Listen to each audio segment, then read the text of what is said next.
Hi, everybody, and welcome to the November live session of the Mindful Eating class with the Health Education and Training Center of Gainesville. I'm really happy to have you here tonight, and if you're watching this video later, very excited for you to get a sense of what the Health Education and Training Center offers, as well as the resources that are available through the Mindful Eating class. So for those of you who might be joining us for the first time, the H.E.A.T Center is a nonprofit 501c3 holistic health center for minorities in Gainesville, striving to improve the quality of health in the Gainesville community through health education and health promotion, offering classes like yoga, meditation, financial classes, nutritional classes, and spiritual classes. And if you're incorporating a mindful eating practice into your daily routine, these other classes, especially yoga and meditation, go really well with the sort of philosophy and approach of mindful eating. So definitely encourage you to check those out if you get a chance as well. Our leadership team, we're led by Brianna Bree, who is our founder and executive director. She's been leading this young nonprofit through 2020. Manash is our director of wellness, who works to make sure that our content is meeting the needs and wants of people in the community. And then finally, Jennifer is our director of marketing, making sure that we're reaching people. I want to do a quick look back and a quick review of the resources that are available in the mindful eating class from 2020, because this is actually the last live session of the class. And so I want to start by, just reminding those who might have been following along the whole time, or letting those of you who might be new know about the sort of structure of the class. So each month there are some pre-recorded videos that are available, some of them through the H.E.A.T YouTube channel, and all of them are available and accessible for free through the Health Education and Training Center website. So all of these videos are still up there. In August set of videos, there was a guided meditation, a recipe demonstration using watermelon, and a short tutorial on growing microgreens at home, which is a pretty quick way to grow mini plants indoors and pretty fun as well. So in August, we just got a sense of what mindful eating is in terms of its principles and philosophy. And it's really about developing awareness of the opportunities that are available through food selection and preparation to nurture yourself and actually respect your own inner wisdom and learn to actually trust what it is that your body is telling you about what you need. It's includes using all your senses in choosing food that's both satisfying to you and nourishing to your body. So not only food that tastes good, but also food that feels good. And then acknowledging your responses to food, likes, dislikes, neutral, without judgment, without telling yourself this is something I really should like or something I should really not like. We get a lot of messages sent at us in our daily lives about what we should and shouldn't like or should and shouldn't eat. And so this is sort of approach a less value judgment approach to choosing foods and understanding the way that we respond to them. And then finally, once again, learning to understand what our bodies are telling us when we're hungry or when we're full and satisfied with a meal, and using that to guide our decisions to begin and end eating, rather than either sort of emotional triggers or sort of external factors that might cause us to eat more or maybe eat less than what our body needs in a given moment. So that's really the sort of foundation of mindful eating.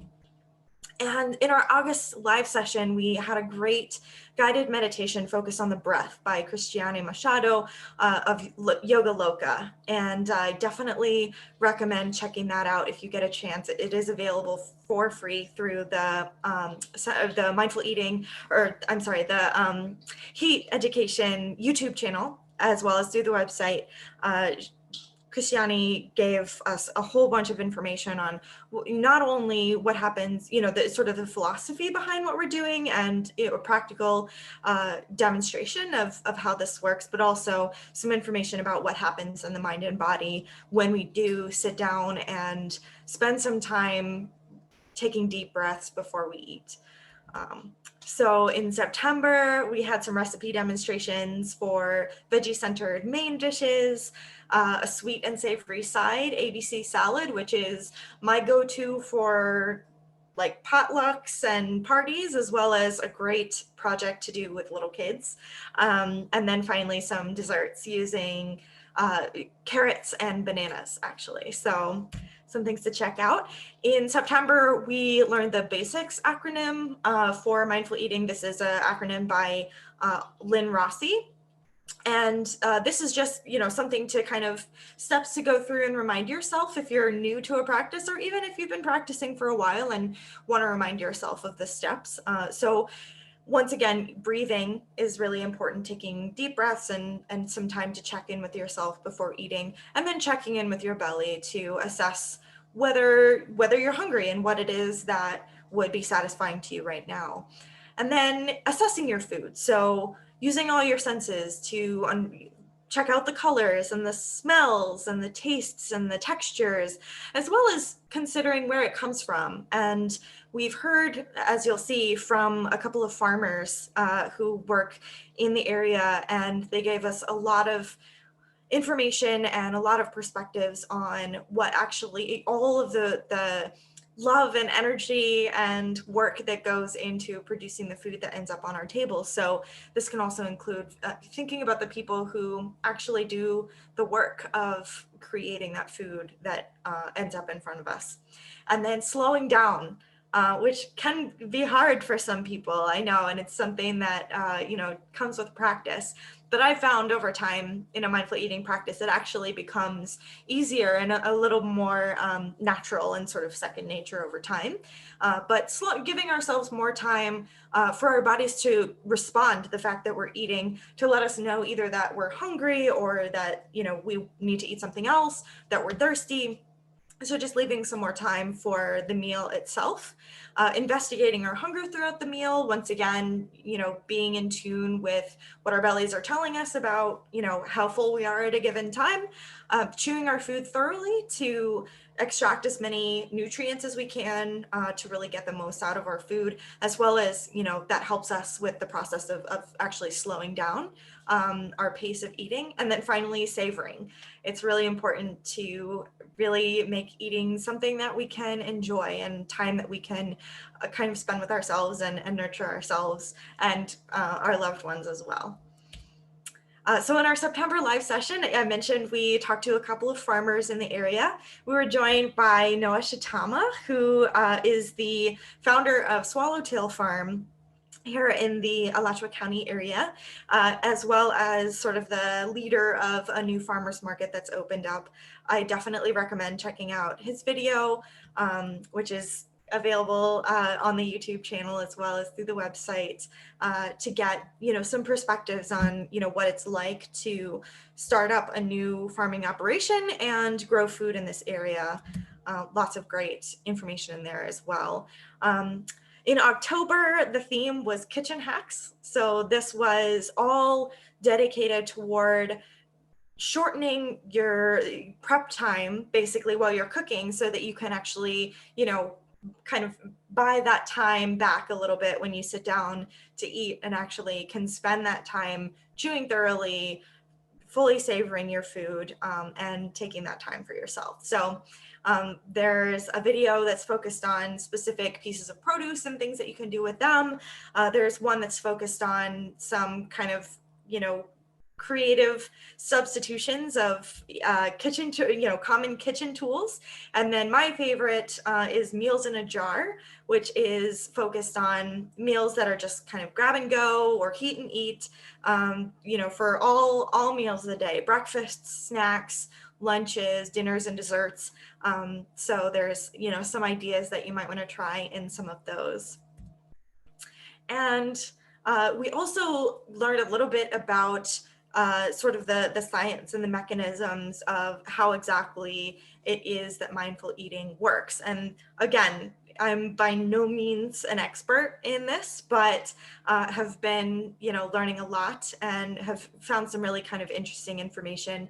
One of the biggest things that stuck out to me was that mindful eating actually it's not a diet. It's really sort of an alternative to diet in that it sort of is a separate approach from the more restrictive approaches that many of us might be familiar with, um, because over time research has found that these sort of restrictive approaches to dieting, even while they might have some sort of desirable result in the short term, they're not as easy to maintain in the long term in terms of supporting your health. And so mindful eating is an attempt to kind of make that a more sustainable process by creating a closer connection between your mind and body, so that the choices come from within. You're kind of driven by the things that make you feel good, either because they taste great or they make your body feel nice, afterward, whether you have increased energy, maybe you don't have that sort of post-meal ick, sometimes that some of us might experience after particularly heavy meals. So it's really about, once again, learning to respect and listen to our own body's inner wisdom. Our October live session was an interview with Kyria K. Williams with the Family Garden here in Gainesville. She talked about food justice certification, food justice in the food system in general, and just gave us a whole bunch of information and really great perspectives on, the practice of farming here in the area and just in general. So definitely recommend checking out that video as well. There's all kinds of great nuggets of information. One that I took especially was, she was talking about how much work it is um, to grow a cauliflower, so such that it's almost like a baby leaving the farm, and that just stuck with me so much. But there's all kinds of pieces of information like that in all three of the videos by our collaborators. So I just want to give a huge thank you to all three of them for sharing their wisdom and time with us. So grateful. So for November, our theme has been reducing food waste. And so there's a couple of videos, one focused on reducing food waste while we're cooking. And so finding some, creative uses and reuses for kitchen scraps. And then a second video that's focused on what to do with leftovers that have gotten a little bit tired and sad 1 to 2 days after they were cooked. And so sort of giving them some new life by incorporating them into different dishes. So I encourage you to check those out if that's something you're interested in. And then just to continue this focus and theme on reducing food waste, I pulled together some information and tips from various sources on the web that I will link to in a future slide. So you're welcome to check those out if you are interested in this later on. But three big things. Statistics by widely known agencies, including the Environmental Protection Agency, the National Resources Defense Council, and the USDA, is that an estimated 30 to 40% of food in the United States gets wasted. That's a huge proportion. And so according to the EPA, an estimated 42.8 million tons of food ended up in landfills or combustion facilities in 2018.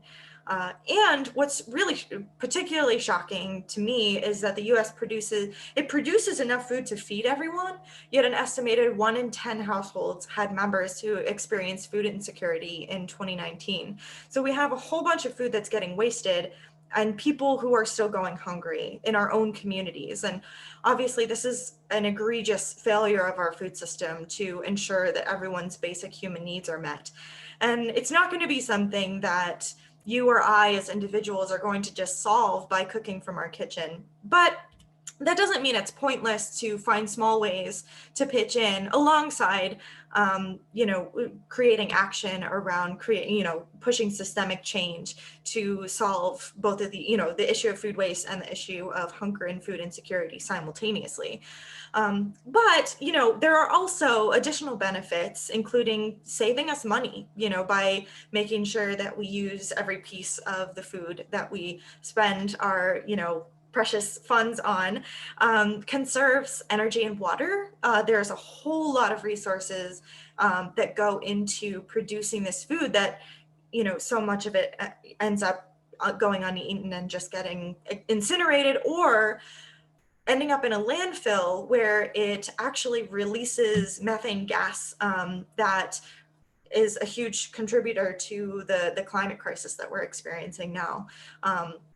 And so, of course, with all of this, reducing our individual food waste also, makes more available for other people. So, in terms of how that practically works, there's some additional steps in terms of getting it from your household or domain to other people's plates. So I'll talk about that in a little bit, but here are some tips to reduce food waste at home. One is to identify staple ingredients and kind of go-to meals for your household that you can rely on from week to week, that are enjoyable and manageable to cook on a regular basis. It's a good idea to pick a day for meal prepping. Maybe after you get groceries, you come home and cut fruits and vegetables, maybe cook some rice or beans and lentils that that you'll use later in the week, so that it's much easier to kind of throw everything together into a pot and make something really delicious quickly. Another thing that I've learned is to store produce dry, especially things like mushrooms and greens, so that they don't, start to kind of decompose and mold and, go bad in the fridge while we're waiting to eat them. And then also what helps is separating different kinds of produce, because they actually release gases as they're, just sitting there ripening, especially things like bananas, apples, onions, potatoes, putting all of those items with each other actually kind of speeds up the process of ripening. And so they'll go bad quicker than they otherwise would if you store them in different places. So that's something that I've learned a little bit recently. And then another one is making friends with your freezer. You'll see my use of ice cube trays in a lot of the videos that I've come out with recently. It's definitely been something that I've learned to rely on a lot more, and it's been a huge help. So, and then finally, the first in, first out rule of FIFO, just to make sure things are cycling through the fridge. Another thing that you can do on an individual basis is composting. And basically what this means is just adding things like kitchen scraps, dead leaves, organic material, so that it actually breaks down and decomposes quickly and becomes a really nutrient-rich soil that's great for gardening, and for, kind of enhancing the health of the soil in which you might be growing more food to eat. And so a couple of tips that I've learned is one really important thing is to balance greens and browns at a ratio of 2-to-1. And those words are in quotes there because it's actually not everything that goes in the category of greens is going to be green. But basically browns refers to carbon-rich items like dried leaves and cardboard. They're usually brown. They're usually pretty kind of dry and fibrous. The greens are nitrogen-rich things like kitchen scraps, even coffee grounds, and grass cuttings. So you want to, try to balance that out. And what that's going to do is actually reduce the smell of the compost as it's decomposing, as well as reduce the kind of attraction for pests that might want to get into your compost. So that's one really important thing. And then another is to add small pieces so that it actually ends up decomposing faster than if you put in like a whole side of cardboard or something that's going to take a really long time. And then also turning it periodically to get some air in there to assist with the decomposition process, as well as making sure that the different pieces in there are evenly distributed throughout the pile. So if you're in Alachua County, there are actually free wire rules to make outdoor compost bins. If you have an outdoor space and you want to do that, you can pick them up from 5620 Northwest 120th Lane in Gainesville, Monday through Thursday. I think they just recommend or request that you call ahead to make sure that they have free wire available, but that's a resource that's there if you're living in the area. There are also other ways that you can either build or purchase compost bins. Sort of a wire containment area is one way to do it, but there's other ways, there are bins that you can actually rotate on a sort of a central axle, and lots of other kinds of models, including vermicomposting, which is with worms. So if you're interested in this, feel free to reach out and let us know. I'm happy to actually do a sort of composting focused either month or video.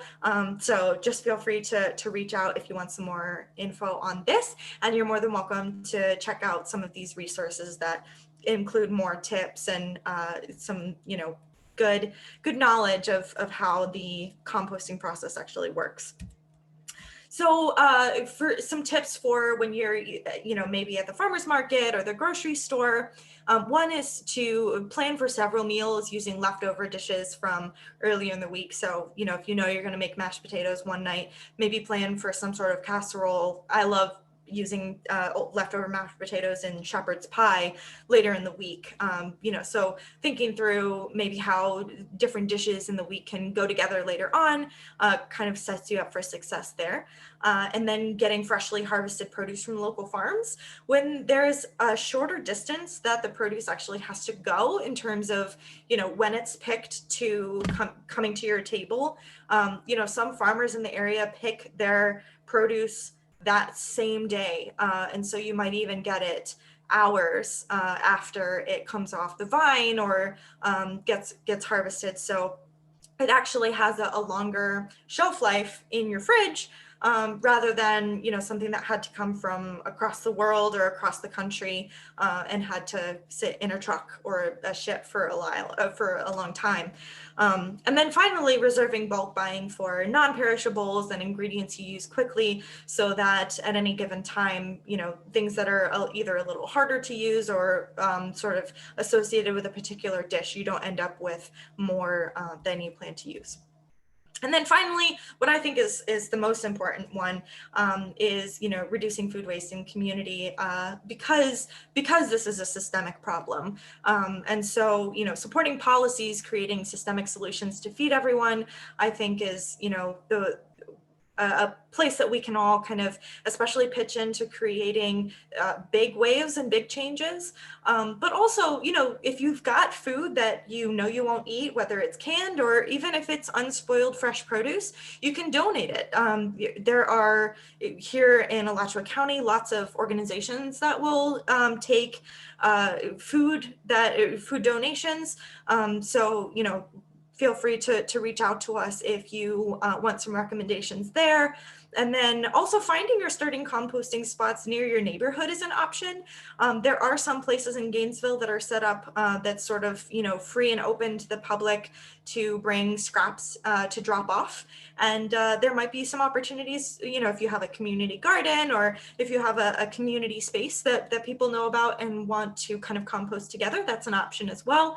And then finally, gleaning is the process of actually going to farms or farmers markets and collecting either unharvested or unsold produce and taking it to food assistance agencies. And so there's a couple of organizations that do this. Often organizations are looking for volunteers if that's something you're interested in. One that I know of that operates in Florida is the Society of St. Andrew, and then the Free Grocery Store is doing some work in this area here in the Gainesville area. And I'm sure there's plenty more, and hopefully we'll see even more in the future. So definitely something to look out for if this is something that you find you're passionate about. So here are some additional resources and references that you can check out if this is something you want to learn more about. And so that brings us to sort of the activity for today. And, you know, the way that this kind of ties into the theme of reducing food waste is that as I've learned about mindful eating, it's actually taught me that we can actually reduce food waste by learning what our what kind of portion sizes are appropriate for our given hunger at any time, so that we know, we take as much as we need and cook as much as we need. Of course, that is something that takes time and takes practice, especially if we're kind of out of practice, as I certainly am, with, really creating that close mind-body connection to kind of understand what I'm eating right now. And so, as you're practicing mindful eating and maybe you find that you've got a plate full of food and you're not hungry anymore and you don't know what to do with it, and that's totally fine. That's sort of part of the process. So it's fine to take a sort of long view of food reduction or food waste reduction, by paying close attention to what our bodies need and our portion sizes over time. Then we can learn ways to reduce our individual food waste. In the meantime, if it's, if we can wrap it up and put it in the fridge to use later, that's awesome. And so, there's sort of a balance there of trying to find, creative ways to use the stuff that we don't eat, and then over time learning to, feed ourselves the right amount. So this guided meditation is based on one by Alice Rosen that's available on the Center for Mindful Eating website, which is publicly accessible. It's for free. And the link is right there if you want to check that out for yourself as well. It's called A Mindful Exploration of What Food Would Satisfy Your Present Hunger. So what we're going to do is start with some breathing. We're going to go into a body scan, and then finally we'll kind of think through the different, flavors, textures, temperatures, colors that we find appealing at any given time, so that we can kind of create a prototype of a meal that we might create for ourselves. So with that, let's jump in.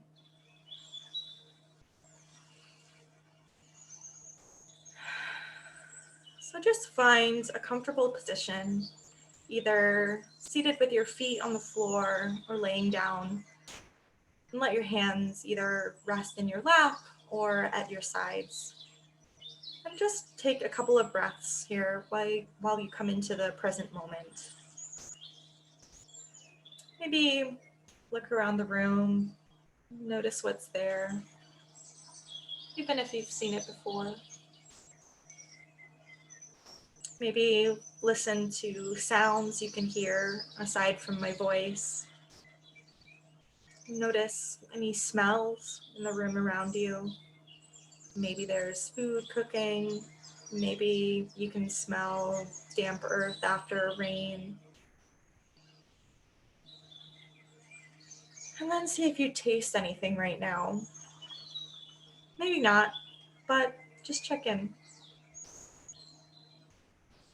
And then finally, bring your attention to the sensation of your chair or the ground supporting you below your feet or below your pelvis. And notice all of the points of contact that your body makes with the ground or the seat beneath you. Notice any disturbances in the air, maybe a slight breeze, maybe a sensation of warmth. And go ahead and let your gaze lower or close your eyes if you feel comfortable. And now bring your attention to the place on your body where you feel your breath most strongly. This could be right below your nostrils. You might feel the coolness of the air going in and the warmth of the air coming out.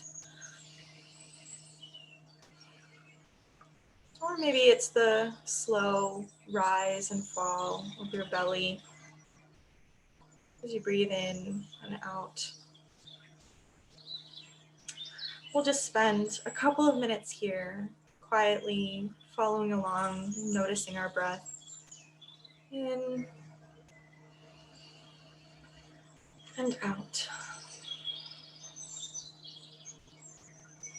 In and out.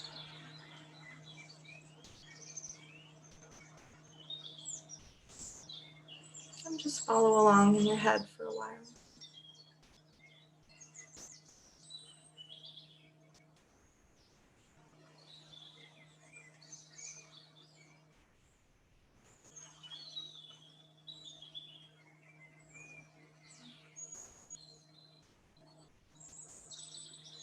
If it helps, you could even count 1 on an inhale and 2 on an exhale.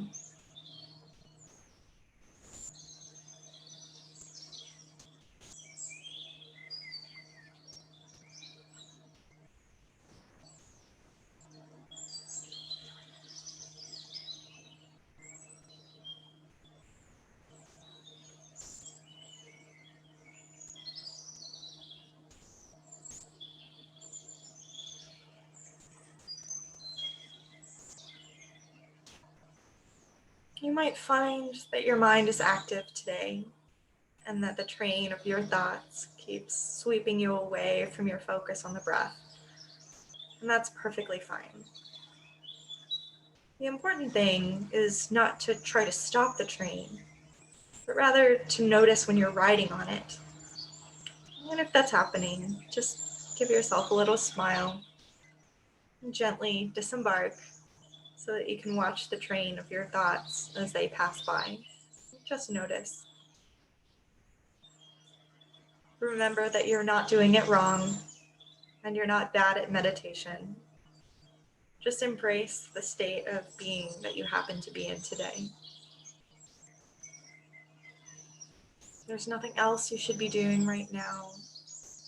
No other way that you should look. No other way you should feel. See how it feels to just be. Neither judging the situation as good nor bad. Just noticing what's going on. Return each time to the flow of your breath. Maybe saying to yourself, in and out, or 1 and 2. And each time your mind starts to wander, just guide yourself back to the breath.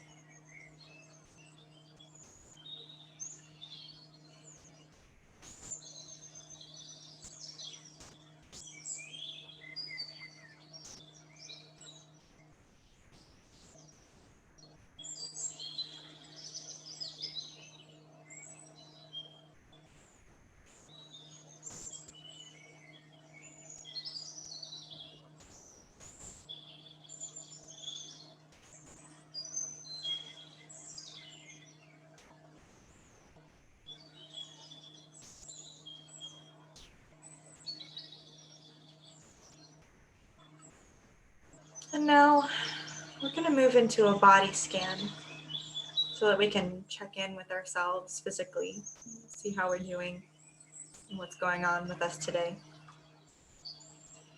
First, bring your attention to the very top of your head, to your scalp. And just notice any sensations that are there. It might be a slight tingle. Maybe there's an itch. Or maybe you don't really notice much at all. All of that is okay.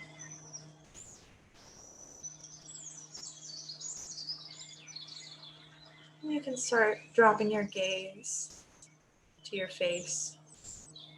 Notice if you're holding any tension there, maybe in the spot between your eyes and your jaw. Just make note of that tension. No need to try to fix it right now or make any changes. Just notice.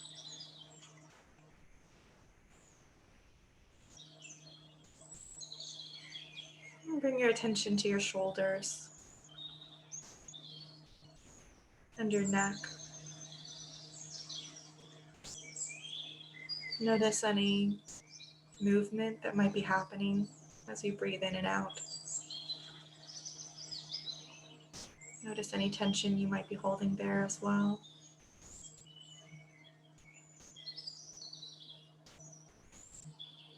Let your attention slide down one arm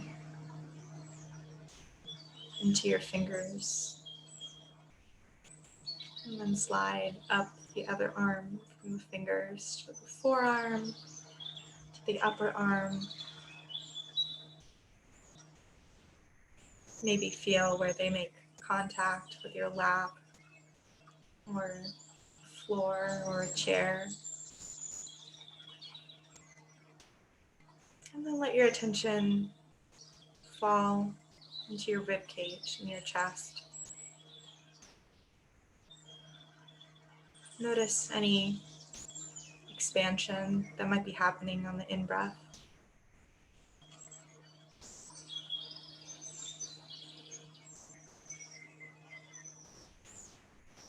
And drop your attention to your belly. Maybe you feel it expanding in the in-breath as well, slowly rising and falling with the breath.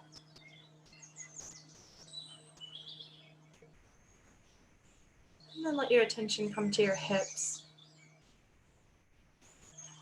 Feel any points of contact with the chair or the ground.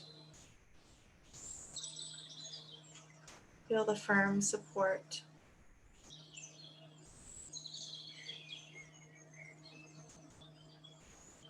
And then notice your thighs. Maybe they're making contact with the chair or the ground. Maybe you feel some tension there. Maybe you don't notice much, and that's fine too. Let your gaze slide over your knees and down your lower legs toward your feet. You can feel where they sit on the ground. Maybe notice the texture, if there's carpet or wood flooring, tile beneath your feet. Notice what your toes are doing. And then finally, bring your attention back to the belly. Get a sense of how hungry or how full it is. If it's helpful, you can think of a scale from 1 to 10, with 5 being neither hungry nor full, not feeling any uncomfortable sensations of being too hungry or being too full. Pay close attention to where any desire for food that you might experience right now is coming from, whether it be the belly in need of fuel and sustenance, or maybe it's the wanting mind that can be hard to satisfy. Sometimes I have a hard time telling the two apart. Notice your emotional state and whether there are other aspects of yourself that need sustenance now, whether that be the need for human connection, for self-care, for rest. or for the expression of emotion or passion. Make a note to yourself to address those needs as soon as you can. And now come back into your physical body and reevaluate your level of hunger. Are you thirsty? If so, make a note to yourself to get some water after the meditation, or if you have some available, go ahead and take a sip.